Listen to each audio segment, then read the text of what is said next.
Truth and justice, dressed up as beggars, came knocking on this poet's door.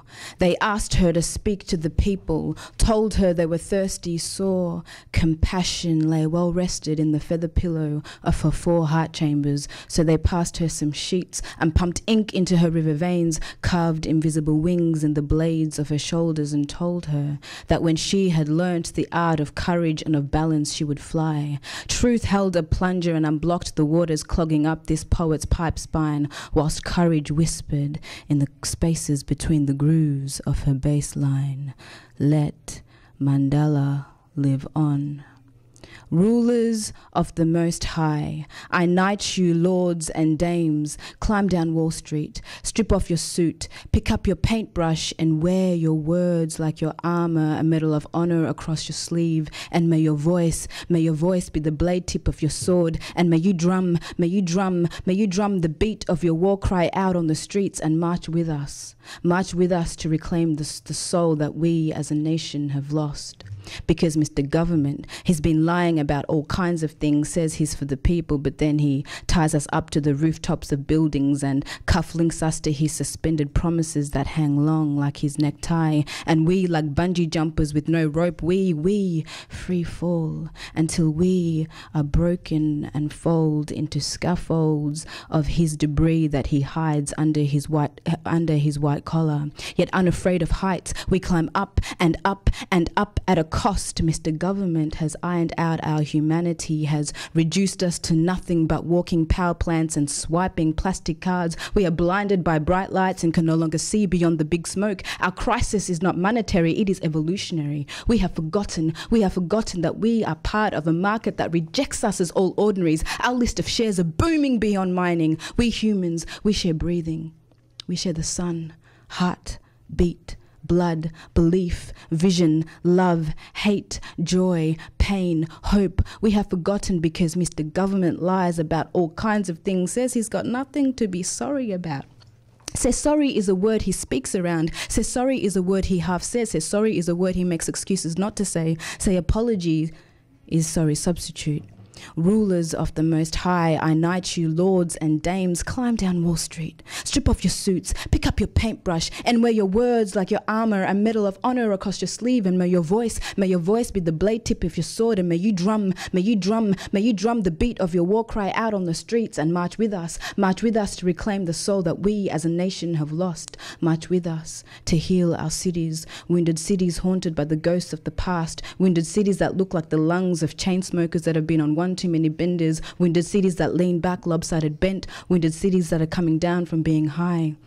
These wounded cities break the necks of bottles too afraid to speak the unspeakable, so they take one more sip to forget. And our tears are spray canned on graffiti walls hidden in secret laneways. Lord and dames, march with us so we may convert our city centres into weeping walls, where we as a people can mourn and hold vigils, not in churches but on stages. And may the stage be our graveyard, where we resurrect songlines that we once broke, give back lands once sacred so our first people can map themselves back in. May we light a candle in memory of the massacre of our First Nations. May our squares be our confessional booths. May we ask forgiveness for children stolen, introducing disease and alcohol, ethnic cleansing, nuclear testing, uranium mining, terra nullius. And may we say sorry with pride, because sorry is more than a word, it is a ritual to heal, because we humans, we share breathing. We share the sun, heartbeat, blood, belief, vision, love, hate, joy, pain, hope. May we no longer be burdened with the heavy cross of guilt and shame miscarried on the backs of generations. May we break bread and drink wine with our first people. And may we pray we never call you Abo, petrol sniffer, child molester, pedophile, dog bludger. In our schools, Aboriginal languages will be spoken. In our schools, Aboriginal languages will be spoken. May we light a candle for the victims of bushfires, victims of suicide, victims of violence, for our men in prisons that we as a state have neglected. May we light a candle for the young man who lost his life in Manus Island. May we remember he was someone's son, someone's brother, someone's lover, someone's friend. Lords and dames, march with us. March with us. Thanks, Tariro. Listen to Tariro Mavondo. She's going to do another piece. There was a renegade generation of spider-men and spider-women who weaved their designs of tomorrow. Their evolution was digitized. Classrooms were training grounds. Their headphones were bulletproof. They'd jump on their iPads, crash windows to find their way back to home pages. In amongst a matrix of pop-up ads, they'd duck, weave, dodge grenades of news feeds exploding on web browsers. They'd race against the clock and see who'd logged out of Facebook on time. This group of catch me if you cans would pull the trigger with a double click of their finger and shut down all of their engines.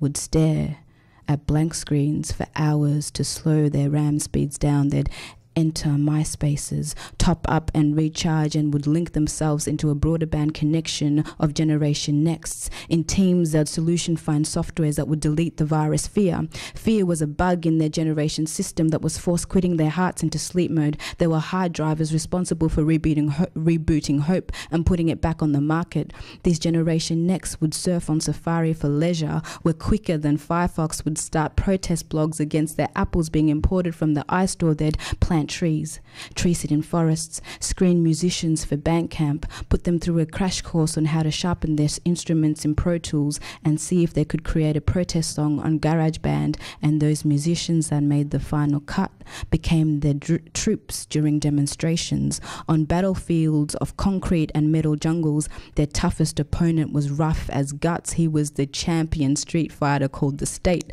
but in combat, these Generation Next pulled out their secret weapon, a combination of pop lock, beatbox and crump, and always they'd win and upload their victories on YouTube, on SoundCloud and Vimeo, and they'd go viral, hit more views than Miley Cyrus and get more bounces than Beyonce. These Generation Next put the act back into collectivism. Their resistance was non-violent, but most definitely not passive. They'd Twitter, changing the world with love. Hashtag run and tell that, lol. They'd Viber a pic of themselves making a human peace sign. On train and bus convoys, they'd switch off all electronic devices. They'd see the world around them.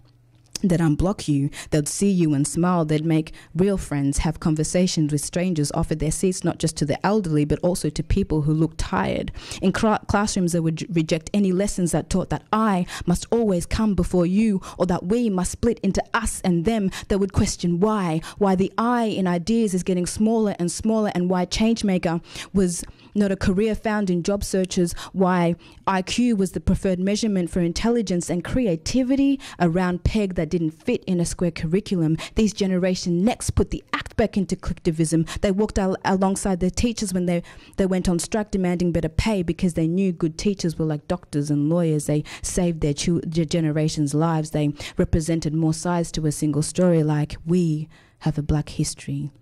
Like our national day is not just a celebration, but a funeral procession of our first people mourning an invasion. Like the third world is not a condition out there, but exists in our own backyard. Like boat people are people.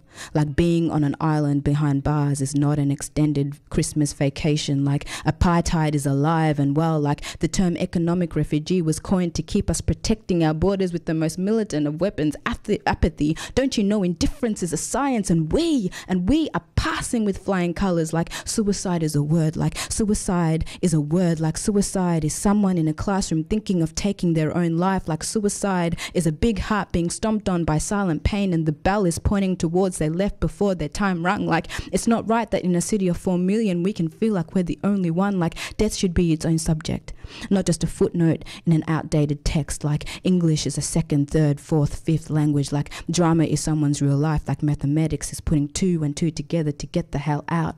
There was a renegade generation of spider-men and spider-women who web-weaved their designs of tomorrow. Their evolution was digitized. Every generation must have an evolution. What is yours? Every generation must have an evolution. What is yours? Every generation must have an evolution. What is yours? Thanks, Tariro. That was amazing.